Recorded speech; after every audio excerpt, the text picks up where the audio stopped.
together refrain. But we've not yet.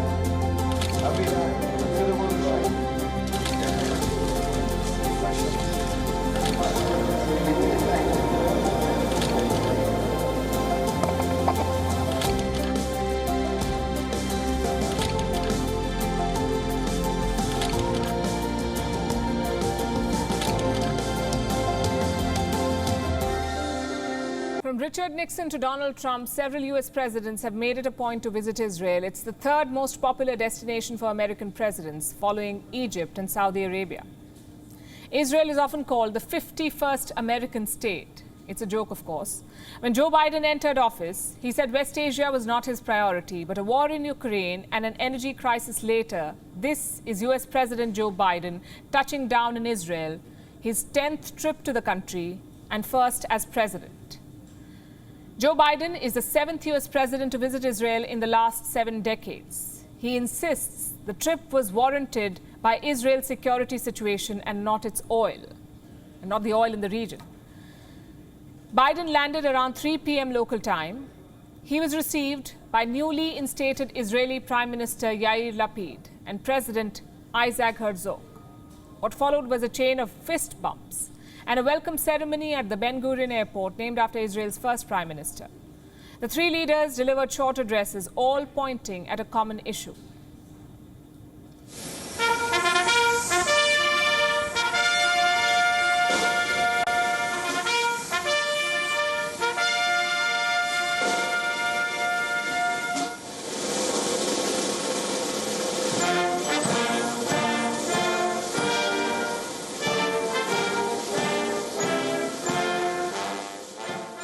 We will discuss the need to renew a strong global coalition that will stop the Iranian nuclear program. And with this visit, we're strengthening our connections even further. We have reaffirmed the unshakable commitment of the United States to Israel's security, including partnering with Israel on the most cutting-edge defense systems in the world. After the ceremony, Biden inspected defense equipment. Then he went on a tour of a Holocaust memorial, the Yad Vashem. Thousands of flags were raised across Jerusalem to welcome the U.S. president. He'll be spending 2 days in Israel. He'll be talking with leaders across party lines, by which I mean Biden will be meeting opposition leader Benjamin Netanyahu. Remember, he was the prime minister not too long ago. He'll also be meeting his successor, Naftali Bennett, who resigned from office just 2 weeks ago.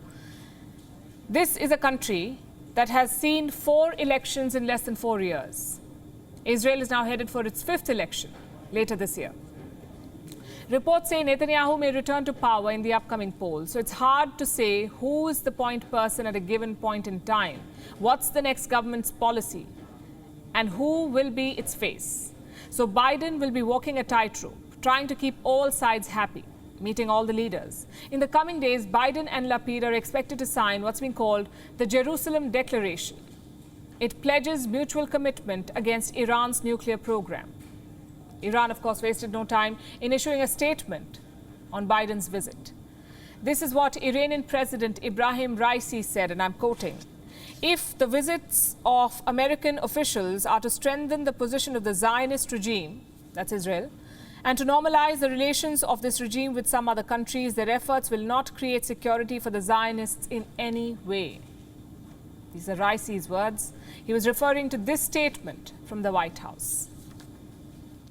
It is our hope and expectation that as we look out into the future, we can help facilitate Israel's deeper integration into the region across the board, specifically with respect to Israel and Saudi Arabia. To help integrate Israel into the region, Biden will be flying directly to Saudi Arabia from Israel. It's been called, quote unquote, a small symbol of budding relations between the two countries. Where does this leave the Iran nuclear deal? It was brokered when Biden was the vice president. Then Donald Trump pulled the U.S. out of the deal. When Biden took over, he made the nuclear deal a key priority. But this deal is now on life support. There's no forward movement. Biden is focusing on the Abraham Accords instead and pretty much following Trump's West Asia policy. Geopolitical experts call this a policy earthquake of the Biden administration, a shift from which there may be no return. Iran is urging America to rethink. The US administration and its president, who announced that they want to visit the region with the motivation to create peace and stability, should revise their foreign and regional policy.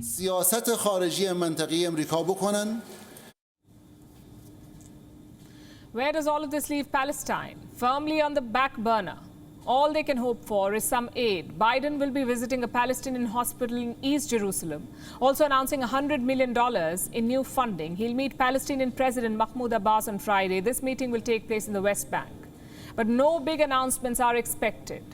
What may come up, though, is the killing of journalist Shireen Abu Akleh. So far, the US has said that it's quote-unquote likely that the journalist died of gunfire from Israeli Defense Forces. Palestinians want Biden to do more, to say more, to condemn the killing of the journalist in stronger words. Israelis want Biden to do more to corner Iran. There are a lot of expectations. Back in the US, the media has already branded this visit controversial. The second leg, all the more. That's when Biden goes to Saudi Arabia. The task before him will be to impress Saudi Crown Prince Mohammed bin Salman, the man he not very long ago promised to make a pariah, the man who reportedly refused to answer Biden's phone calls a few weeks back.